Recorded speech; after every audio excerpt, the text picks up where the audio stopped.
Oh, man, we love it. We said it earlier. Alex hit me with it. Where's the beef? Where's the beef? Where is the beef? And we've been wondering that, Rob, for years now. The NBA's become It had gone soft. Yeah, it's gone soft. It's AAU, and it was just becoming like, hey, man, let's hang out, and guys weren't Let's go on necessarily vacation together. Yeah. Let's work out together. Let me show you my moves so when we're in the playoff series, you'll be able to stop it. How's that? And it wasn't that, guys can't be friends. It's just we don't want to see that on the court. That's what I loved about Giannis. Don't you remember? He was like, I ain't trying to be none of them friends. None of them. I'm not working out with you. I'm not going on vacation Lamar Jackson with recently you. said that. Remember, he I'm said not that. doing I'm not that. friends with these other quarterbacks like that. He's Right. like, great people when the career's over. So, again, nobody's saying they have to hate each other, but we want to see when you guys are out in that 94-feet court, it's all on the line. And so lately, it's starting to feel like we're getting that back a little bit, Rob. And specifically, Damian Lillard didn't even play game one against the Bucks-Pacers. And at the end of the game, him and Tyrese Haliburton start getting into it. And it looked like, hey, they might really actually get into it and have some issues. And then last night they have some more issues. A couple of times, the whole benches were clear. This is what Haliburton had to say. It's fun. This is what everybody lives for. We're all competitors, want to compete at the end of the day. So having a lot of fun competing right now. He went on to say a whole lot more. As I'm choking here. He talked about the beef, and he said, clearly there's beef. I'm not going to sugarcoat it. We don't like them. They don't like us. And it is what it is. It used to be like that for and an it ain't old no school blood guy like loss. me. I loved it. Yeah. I love that he did. Oh, we're just here. We're not even noticing it. We don't care about them. Oh, hey, we don't like them. They don't like us. It is what it is. It's beef on site. Let's go. I love that. And you see what you see with the Knicks and the Pistons going at it. It's chippy. I'm loving these. You remember the Knicks and the Heat, the Knicks and the Pistons. Oh, yeah. We could go on and on about yeah. these teams. And we already know the Celtics and the Pistons and the Bulls. Lakers, Celtics. And Philadelphia and the Celtics back in the day. Right. It was just like they had beef and they would go at it. And it was okay. Like there's a beef going on. Make you have to earn it. Be physical and have to overcome that. And the league really had become really soft. Haliburton is a really nice, smiling guy. Like when you look at him, all right, light, bright, damn near yellow or whatever you want to call him, but you get my point. Yeah. Like you wouldn't think he'd be a bad guy at all. But remember, so this for is those, not about being bad. This is about Dame time. He hit in a playing game. I think it was last year. He hits a big shot. Looks at Dame, does the little Dame time, tap my watch. Damian Lillard, being from the town business, Oaktown, he ain't like that. And he kept track of that. All right, that's how we doing, young blood. Okay. And I like that these young guys are going at the older guard. It's all respectful. They're only doing it because they know who you are. They know what your legacy is. And I'll give you another example. I love seeing how Ant Edwards is like, yo, LeBron James, one of the best players to ever play basketball, and I want to get him the heck up out of here. Holla, I want to be the one that knocks him out. I love it. Then what does he do game one? He's talking smack. He's going crazy. Obviously, did some lewd things in the crowd, but on the court, he does a little Spider-Man to Luka. I'm just enjoying that we're seeing the competitive edge back. We're starting to see guys going at it, getting chippy and chirpy. Even the Magic had a couple of moments in their game before the game got out of hand, but where they were going at it as well, and the play-ins too. So, and I get it. The league, David Stern did this with the fighting. Like if you were the second man in, it was hell for you. A lot of people think that cost the Suns, because remember when they threw Steve Nash into the scorer's table and everybody kind of came out and Amari came out and was like, yo, what's going on? And he got kicked out. Well, that also happened to the Knicks and Heat in a playoff series. Mm-hmm. There was a fight near the Knicks bench. So, of course, it was hard to reframe the players. Heat were down on the far end, so their coaches stopped those guys from coming down. So the Knicks had like 6 or 7 players suspended. Yep. And the league didn't do it. It wasn't fair because they, instead of like suspending all of them for one game, because it wound up being a 7-game series, if you suspend them all, let the Knicks lose with a shorthanded team, then there would be full strength and you have a game 7. What they did was they took 3 or 4 off one game Staggered and 3 or 4. Right, so they were always undermanned. Undermanned for both games, and the Knicks lost the next 2 games, and they were up, and they lost the series. I think what we saw, and David Stern talked about it, God bless the dead, he talked about how I think we let the league go too far in the late 80s, early 90s, slug it out, right. Final score 75, 70. And they used to there were blows thrown. Oh, yeah, plenty of blows thrown. Like just out of nowhere. And I think like we see right now happening with the Wild Wild West with NIL, I think there was an overcompensation where even if a guy had nothing to do with beef, but if he dunked on a guy and just screamed, they don't want him to do anything. Technical foul. Right, exactly. Whoa. Overcompensation. You foul somebody hard. Well, we got to go review this and review that. Dude, it was a hard common foul. Come on. Right. When you hear the own commentators who are paid by the league, all right, man, this is getting ridiculous. Right. All right, come on, league. It's one thing, and I get it. Like, nobody wants a brawl, all-out brawl, of people swinging on people. But a hard foul in basketball, not a dirty play. No, a playoff foul. And in the day when I was in New York covering Charles Oakley and Anthony Mason and Xavier Daniel and those guys. Yeah. Dude, you better not go down a lane, and if you do, be ready. Yeah, that was you're going to feel it. Even the guards, right? Starks and Derek Harper were a little crazy. Yeah. Yeah, you would feel it. That's all. It wasn't dirty. It was just physical. But beefs are good, and I'm with you. I'm enjoying the little chatter and going back at it. There's nothing wrong with it. Steph and Ime Udoka going at it. Even you got head coaches and players going at it. And then him I always calling wonder Steph about out. that. Only thing about a coach and a player. You're not on the court anymore. I think he was having flashbacks when he was playing. Do you know what I'm saying? PTSD. Yeah, but the reason I like I'm just saying, yeah.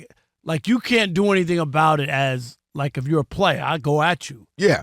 The reason I like it, though, is because if your coach is going, he's all in, he's buying the team, he's loving, he's supportive, and now you want to go out. I'm running through a wall for my coach. So it continues to keep that animosity up and keep that energy level up. And I just really enjoy that, man, because tonight we're probably going to see Şengün and Draymond kind of be, passionate and going at it. So I just think it's great for the league. I think we heard Adam Silver talk about the ratings were good over the weekends. I think people are just kind of interested because, again, it's just competitive. It's a little more aggressive. And so I'm really enjoying that energy, that spirit, that fight back. And looking at fight right now, you got the Orlando Magic fighting right now, down 2 with a chance to make it down 1 and with a free throw and one here with less than 50 seconds in the first half. So that's my thing. I love it. It's great. Nobody's asking people to really – Nobody has to be Isaiah Thomas and Michael Jordan, hate each other till they die. No, you ain't got to be that, getting ulcers from your bitterness and hatred towards a player. But competitive, talking smack, and Edwards going at LeBron, going at Luka. And like I said, the hard fouls in this Celtics game and with the Magic fouling Jason Tatum. Nobody asking to hurt him, but hey, hard playoff fouls. And the Knicks Pistons getting agitated and getting at it. I love it. I think it's great for the game, and it makes you feel like they want it. They're not just satisfied that they make a bunch of money. They care and they're passionate. That's all you ask. If you're playing basketball, I don't – why are you playing? Okay, yes, everybody's getting paid. Don't you want to win? I tell you all the time, if we're keeping score, I want to win. Bars. If we're not keeping score, then all right, I could have fun in the backyard or with friends or just whatever. There's no score. The score? Okay, I'm trying to win the game. 100%. I'm trying to win whatever we're doing here. But as somebody who's covered the league since 1987, I've seen it evolve. Bing! Yes, I've seen it evolve. I thought the league got way too soft and took out that edge. Yeah. I don't want brawls. I don't want fights. I don't want all that. But I want it to be competitive. I want it to be physical. Yep. We even had it, the Clipper Denver, when Jamal Murray lifted up Norman Powell. Literally, I don't know what he was thinking. Monty, what was your man thinking? She's not a Nugget fan. But he was lifting them up. And Norman Powell, and they got into it. The whole team's got into it, a bunch of texts. Yes, to your point, care, passionate, intense, and a lot comes with that. Right, and being physical is a part of it. It doesn't have to be, and I think you're right, they overcompensated because there was – brawls happening, and then they just were trying to we're going to stop this for once and for all. Far. And it was I thought that was over the top. I always was bothered by David Stern's dress policy. I thought that was over the top. He got too concerned with mainstream and Broadway, corporate, But it did make sense when I was started out and they used to fly commercial and you're in the general public, yes, you should wear a blazer, right? You represent the team in the league. That I understand. Taking an overnight flight on a private plane where you don't even go through the airport, the bus drops you off right at you're not going through TSA, you're not doing any of that. There's no reason that I need to dress up to get on an overnight flight to the West Coast. And then I'm driving my car to the stadium, and I'm walking from my car in the tunnel, and I got to have Like that I didn't understand. I thought that was that was just fear that was getting too urban, getting too hip-hop, getting too street. And David Stern, I think he even that. But even then, I hear you on that part, but he even changed the basketball without consulting the players. Yeah, they literally were saying it was cutting my hand and stuff. And like Tim Duncan was complaining. Yep. And then they had to go back. You remember that? Steve Nash, Chris Paul. That was a disaster. They said it was too new. The little string stitching was cutting their hands and stuff. Like, anybody ask you to change the ball or at least consult with us? We're the ones dribbling the ball all day. How in the world do you not consult with the That's player? crazy. I would, if I'm the commissioner, bring in the best 5 point guards. Yep, and here's 2 or 3 balls we're considering. Got some new deals with Wilson, new deals with Spalding, whoever it is. What do you think? What do they need to fix? All right, 877-99 on Fox, 877-996-6369. The beefs in the NBA. Where's the beef? Are you happy they're back? Or where's the beef? Or are you rather just like the milquetoast NBA we have been living in over the last 10, 15 years or whatever it's been? Where are you? And how about this? Some of the best beefs you can remember. Can you talk about some? The trash talking is all back. It has been fun to see so far this playoff run. I know we're only a few games in, but it's been feeling good. What about yourself? 877-99 on Fox. Where's the beef? Where is the beef? It's back. Right.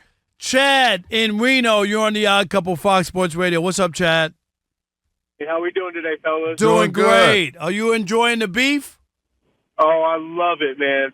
I've never met a single person that when these guys are swapping jerseys with each other after a loss, you know, that it's not a feel-good story. You like to see people want to compete. I agree. Now, to lead into that beef, you know, God rest his soul, what would Kobe have said to a teammate if they were out there swapping jerseys playing patty cake with a guy after they lost? So my favorite beef growing up was Kobe versus Dwight Howard, you know, the iconic him calling him soft.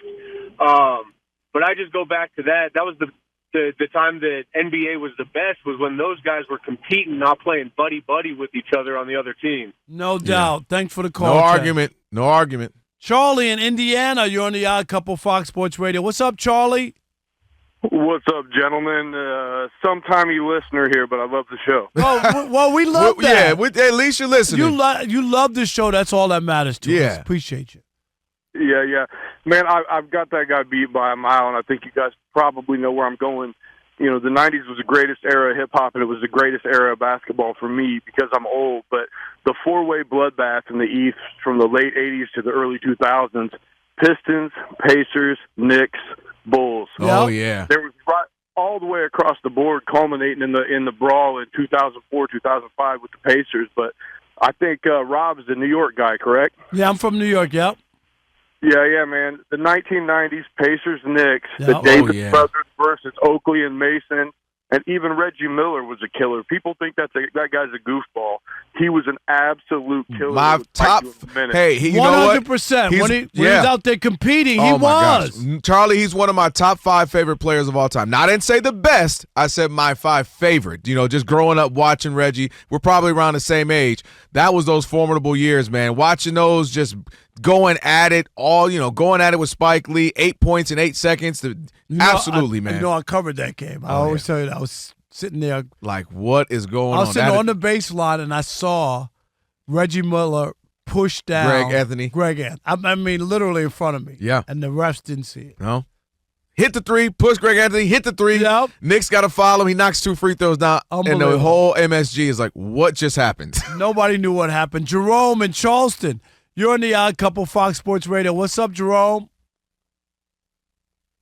That's why Reggie Miller was a punk. That's why he never won anything, and he's still a punk. Now, and if you hit me like that, I'll clothesline you and send you to the hospital. And that goes for Oakley and all of them. They were a dirty team, just like the Pistons. They were all dirty. Wait, That's why Stan had to Jerome? clean all that up. Who'd you like? Yeah. Jerome? Did you like anybody? No, I like Jordan. I like this. He didn't have to play dirty to beat you. He just kicked your ass. No. All right, Jerome, All right, we Jerome. got you. He just like ass kickers. Yeah. Okay. No, he dislikes him. Yes. Andre in Massachusetts, Oh, you're on shoot, the that's Odd funny. Couple, Fox Sports Radio. We love that. Oh, yeah. Dre, what up? What's going on? Thanks for taking the call. Listen, I'm thrilled to see this throwback mentality, as other callers have said, back to the 90s, back to the 80s, where players actually had animus for one another and wanted to be the best. Right. Rather than this super team, AAU mentality where we're going to get everybody, together on a roster. They all play on Team USA. A lot of them end up attending these powerhouse prep schools, i.e. Montvert. And that's just the mentality they come up with. But, Rob, again, back to the 80s. Dr. J and Larry Bird, two of our luminaries in the game, there was some serious feeling. They did not like each other. Right. Magic and Larry, as much as they were responsible for bringing back the NBA, that competition was fierce, and that's why Magic got his 5, Larry Bird got his 3. So, in terms of some of these series, I'm loving the new generation, the young Bulls, i.e. the Rockets coming up against, those grizzled veterans, that are still hanging on, the Warriors teaching them lessons. So it's good for NBA, it's good for basketball. We need more of it. Enough of this load management, taking games off, because you have a sore thumb, or no. Get out there, grind, and earn your championships. It's great for everybody. No Thanks for doubt, taking the call. Trey. Yep, thank you. And Appreciate Trey it. in Texas, you're on the Odd Couple Fox Sports Radio. What's up, Trey? What's up, boys? Yo. Hey, man, beef chicken steak, bring it on, man. I love it, man. Plant the beef. Yes, there's nothing wrong with a little beef. I mean, it's we good need to another mix in Malice in the chicken and Palace pork going on. once in a while, but we like beef. Yeah, we don't need the Malice in the Palace. That was the wildest thing to watch live. Well, yeah, I was outside of Detroit watching that live. Like, what? Well, that was is crazy going because on? you're throwing a chair into a stands. Jamal with Tinsley kids and all holding that. dustpans. It got Thanks, crazy. Trey. Yeah. Hey, Bo, who you have on this? Okay. You know what I mean? Yep. Like to me, that was the crazy part. Yeah, that was great. But it was just, I think everybody it's good to see that we all agree that it's good to have it back. By the way, another home run for the Dodgers. This is a little crazy. Dodgers and 2-run home run, Teoscar Hernandez. This series has been wild, man. So what's the score? It was 2-0 Dodgers. Then the Cubs hit a 3-run home run. 5-3 now? Yeah. 5-3, top of the fifth. Yep. What you got, Bo? Real All quick right, before we get to real Monty. quick. The most prolific trash talker in the NBA's history, in my opinion, is Kevin Garnett. Yeah. Yeah. I'm not going to repeat what he said, but So Carmelo Don't Anthony? do that because we're trying to hold on to this Yeah. radio show. Yeah. what he said to Charlie Villanueva, if you guys remember that. yeah. I remember Charlie. He One played of in the- Played with Detroit. Pistons, yeah. One of the most insane things I think I've ever heard KG say. Also, me and my friends back, almost, 15 years ago now, thought it was hilarious that he would say that on basketball court. So, yeah, Kevin Garnett versus everybody would be Kevin my beef. Garnett, current day, even doing still. podcasts. Yeah. The other day, he did a pod when the playoffs first started, and he's like, I was on some different energy, P. I swear, Lord. I said, Lord, I swear, man. And Paul Pierce is slipping on his drink. Paul is completely removed. He is like, I'm just at home. I don't want to go out there and play. He was like, it's playoffs, baby. I feel different. I had an attitude coming in. I'm like, KG, relax. He's like, I can't turn it off, Lord. All right, KG, you got to take it easy.